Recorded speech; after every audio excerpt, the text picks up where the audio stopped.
Alright, you guys. Good morning. It's early-ish. I parked basically by the trailhead. So I'm just going for a nice little walk. And still feeling really churned up and just putting my stuff in my pockets. Still feeling really churned up about doing van life full time and like traveling full time, and just that comfortability and what that looks like for me.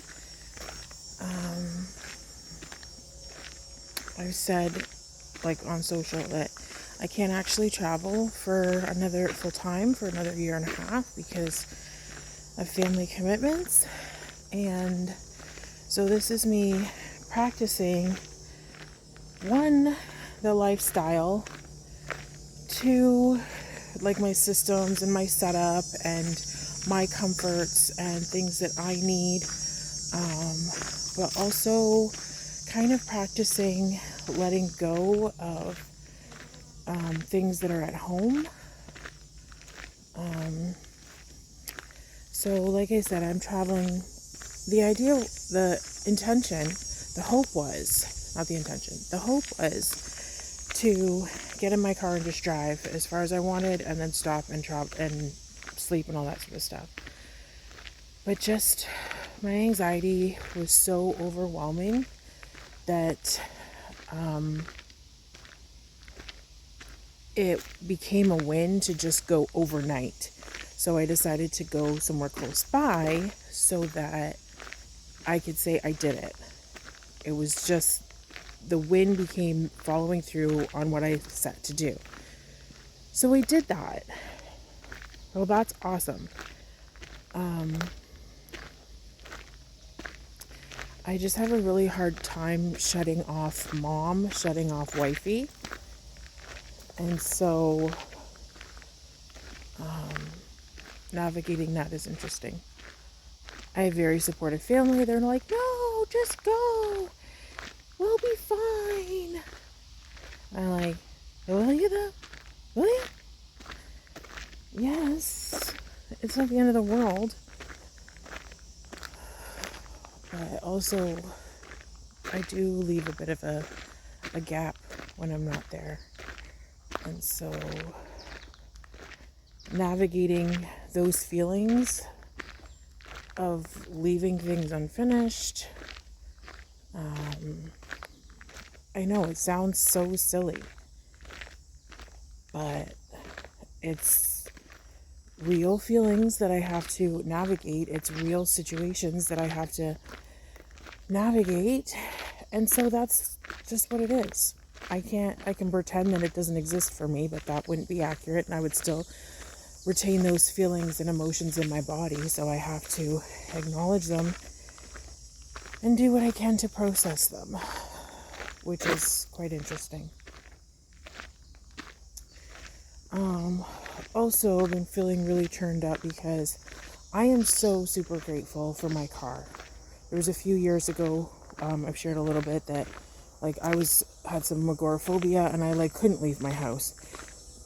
And then there was another period of time where I wanted to leave my house, but my car broke down. I had gone car camping in it before.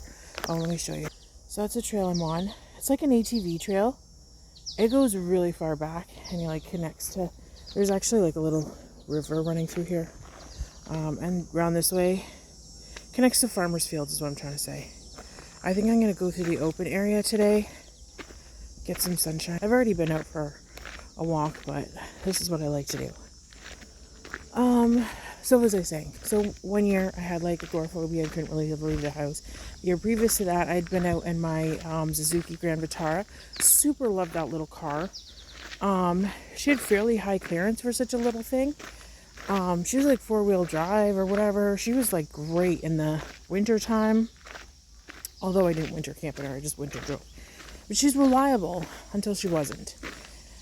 And then I couldn't go anywhere for a whole summer. I couldn't go anywhere.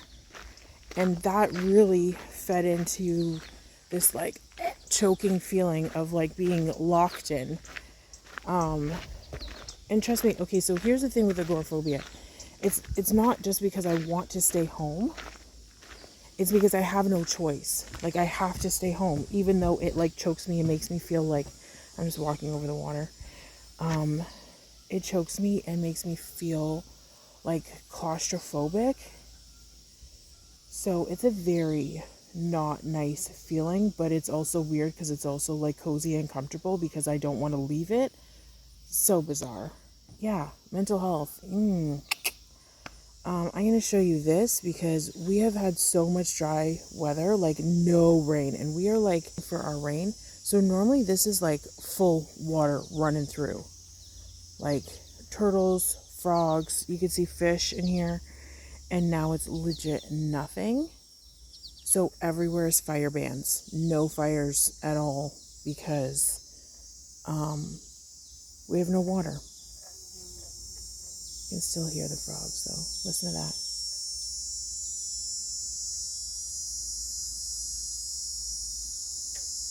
There we go. And then here's the other side.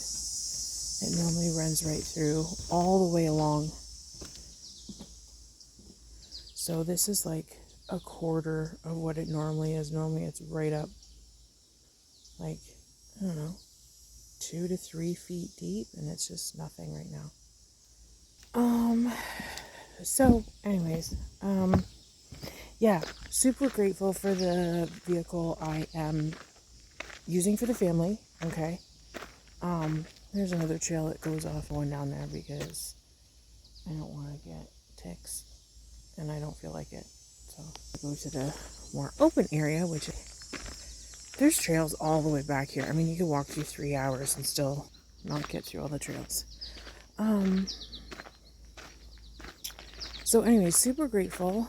I have a Nissan Murano right now, and I really like her. She's very cute, very functional, reliable, styling.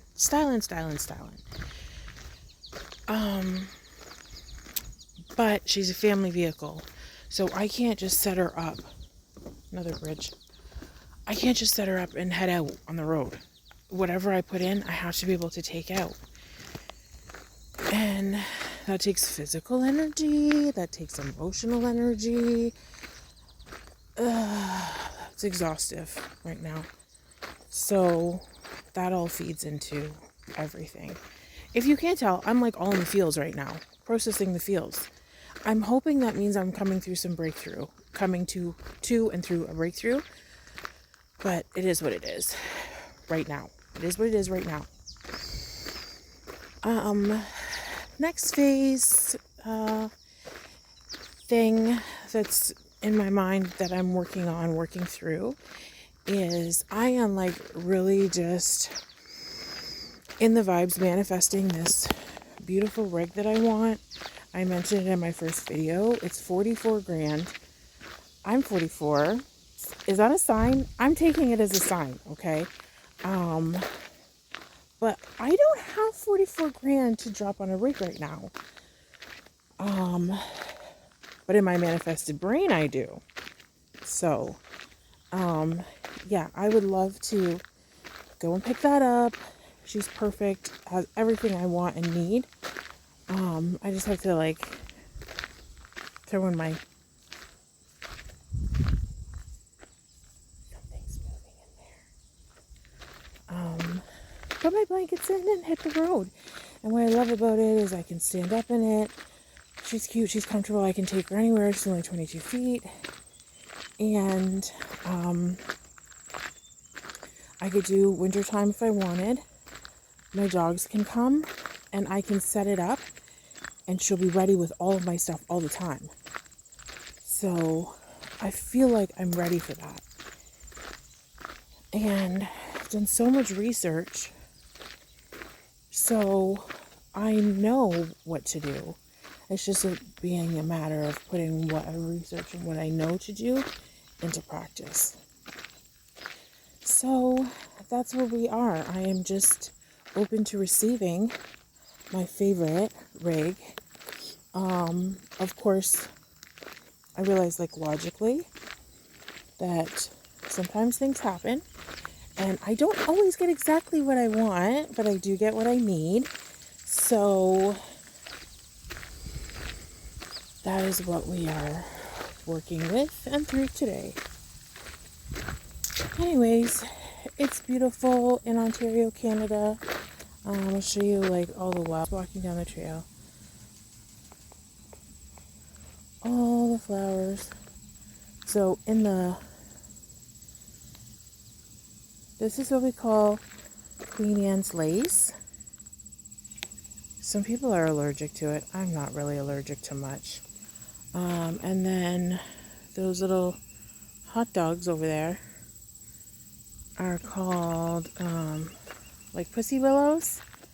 And I think those purpley ones are called purple loosestrife. I could be wrong. And then I think these yellow ones are like a type of wild mustard. Again, I could be wrong, but that's what we're going with. And then we have some black-eyed Susans. I think those are called over here. Oh, that's lovely. We got somebody coming. All right, so they're gone. She's riding their bike down the trail. Just checking that out. Oh, somebody else coming. Waiting for their friend. Oh, more people. Okay. We won't film them. Okay, so yeah, we won't film the people. A couple of people on bikes. But yeah, it's a beautiful day. And I am very grateful. What are you grateful for today? This channel is my grateful journey. And why did I really start this channel? Well,